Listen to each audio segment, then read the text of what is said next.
The towering headquarters of one of the world's biggest corporations stood frozen in chaos. Screens flickered, servers roared, an entire network responsible for billions of dollars in transactions collapsed in seconds.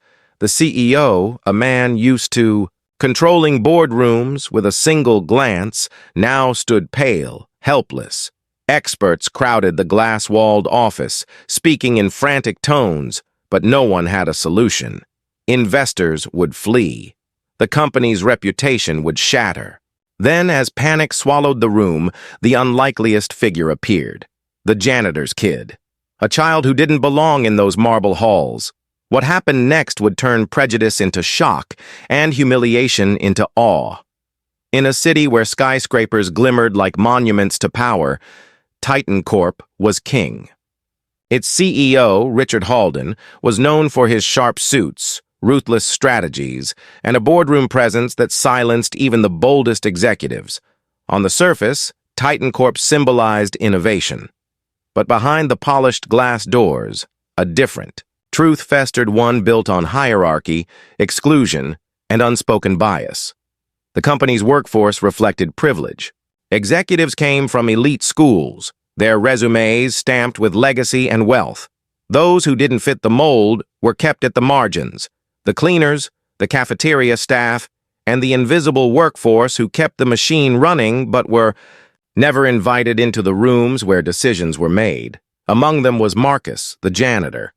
Every evening, long after the executives went home, Marcus scrubbed floors, emptied trash bins, and polished desks where no one ever remembered his name. To them, he was invisible. But to his young son, Jalen, he was a giant, resilient, patient, and determined. Jalen often waited in the lobby for his father to finish his late-night shifts. While others ignored him, he sat quietly with a second-hand laptop, teaching himself coding from free tutorials and forums. His passion wasn't born from privilege, but from persistence. He dreamed not of cleaning the offices of tech empires, but of building one of his own someday. No one inside TitanCorp knew Jalen existed. To them, he was just the janitor's kid. But the night the system crashed, the night their empire trembled, he would step out of the shadows. And those who once dismissed him would be forced to confront their own arrogance. It started as a routine day, with markets humming and TitanCorp's systems processing millions of secure transactions. But at 2:14 p.m., the first alerts came in.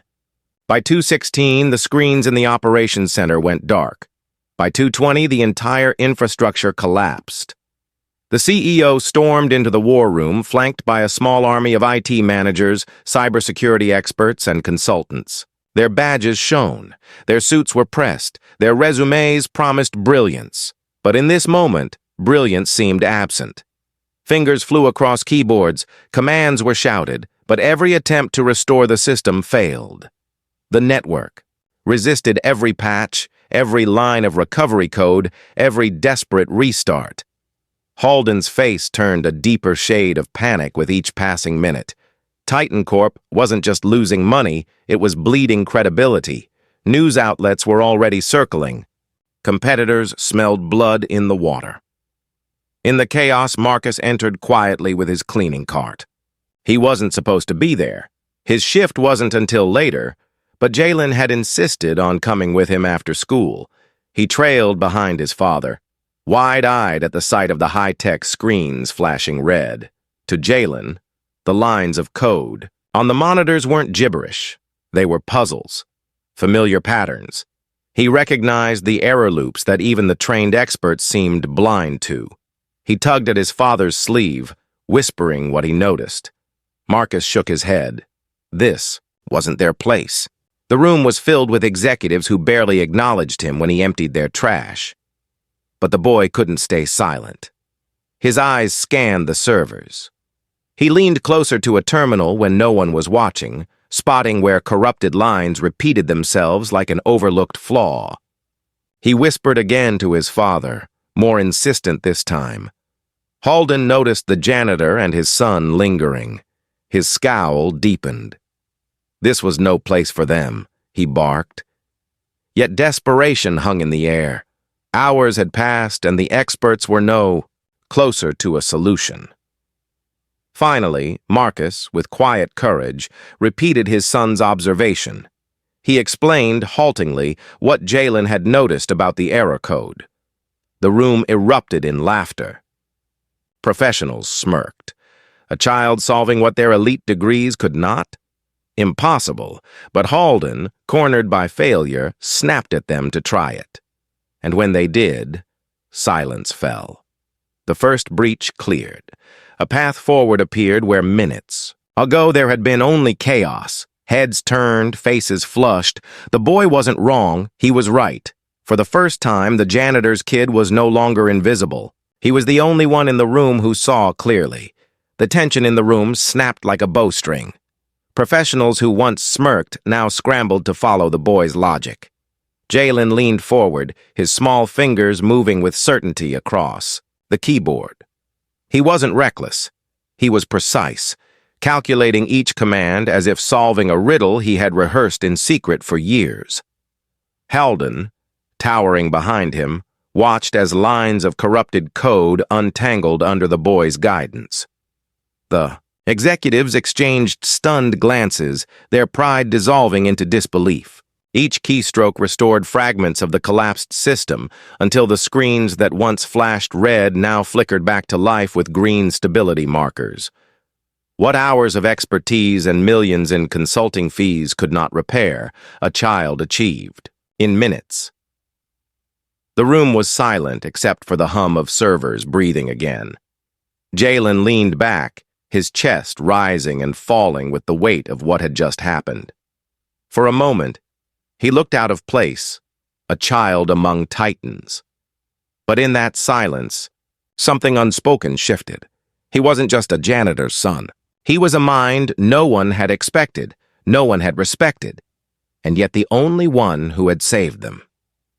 Halden's face was unreadable. Pride warred with humiliation. He had nearly dismissed the boy, nearly ignored the only chance his empire had to survive. The executives avoided his gaze, ashamed of their earlier laughter. And in that quiet, Jalen stood, not with arrogance, but with quiet dignity. He didn't gloat. He didn't smirk. He simply proved, without a word, that brilliance is not bound by privilege, skin color, or status. The boy who wasn't supposed to belong had just rewritten the definition of belonging. When the crisis finally subsided, the system stable and the catastrophe averted, the executives filed out in silence. Their polished shoes echoed down the glass corridors, but the weight of shame followed them. They had witnessed something they couldn't deny, though many would never admit it aloud. Marcus placed a hand on his son's shoulder, his pride shining, brighter than the city lights outside the tower. For years he had endured invisibility, dismissed, overlooked, underestimated. But now his son had forced the world to see what they tried so hard to ignore. In the weeks that followed, TitanCorp tried to bury the incident. No press release mentioned the janitor's son. No executive spoke his name. To acknowledge him would mean confronting their prejudice, and that was something they weren't ready to do. But those who were in that room would never forget. Behind every laugh, every dismissive glance lay the memory of a boy who proved them wrong. And for Jalen, the moment lit a fire that no attempt to erase could extinguish. He knew now that his dreams were not foolish, that his mind was not limited by the labels others placed on him, that his path was his to build. The lesson lingers. Brilliance does not wear a uniform, and talent does not ask for permission to exist. Sometimes it comes from the places we least expect, from the overlooked, the underestimated, the invisible. And so, as the lights of TitanCorp's tower gleamed against the night sky, a quiet truth echoed. Prejudice had blinded them. A child had humbled them. And the question remains for all who hear this story, how many brilliant minds have we silenced simply because we refuse to see them? So ask yourself, How many lives remain unseen simply because we choose not to look? And how much potential is wasted, hidden behind prejudice?